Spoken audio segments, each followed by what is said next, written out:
شوف يا سيدي، البعض بيفطر بكل أسف في نهار رمضان ويستسهل الحكاية دي، مع ان انت لو قرأت كتب التاريخ هتلاقي ان اللي يعمل كده كانت فضيحته مجلجلة بجلاجل.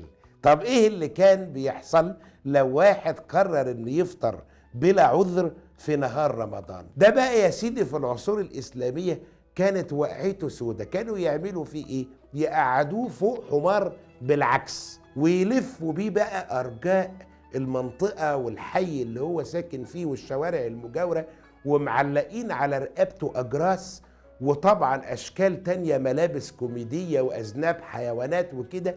والأجراس دي عمالة ترن بقى، طبعا كل الناس بتعرف فضيحته، والأطفال بيجروا ورا الحمار اللي بيجري بيه وعمالين يقولوا له يا فاطر رمضان يا خاسر دينك، وينعتوه بقى بأقصى الأوصاف اللي انت تتخيلها. يعني طبعا كانت دي يسموها عقوبة التجريس أو الجرسة في العصور الإسلامية. من هنا جت فكرة جرسة أو تجريس أو فضيحة مجلجلة.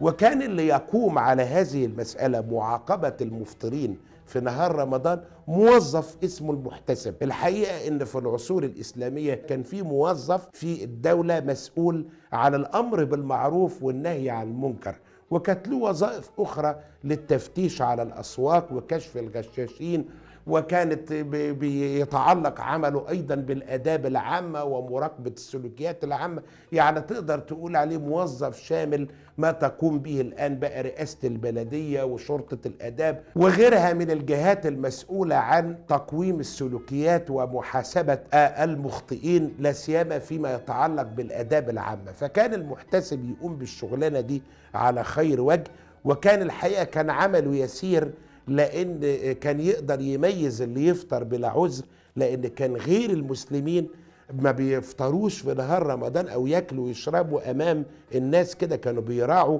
حرمة الشهر الفضيل حتى وإن كانوا من غير المسلمين. بتذكر لنا المصادر واحد مجوسي من الفرس بيعبد النار، شاف ابنه الصغير قاعد ياكل ويشرب في نهار رمضان، امسكه كده اهو بالكف على قفاه وقال له الا حفظت للمسلمين حرمتهم في الشهر الكريم، وعاقبوا على هذا التصرف.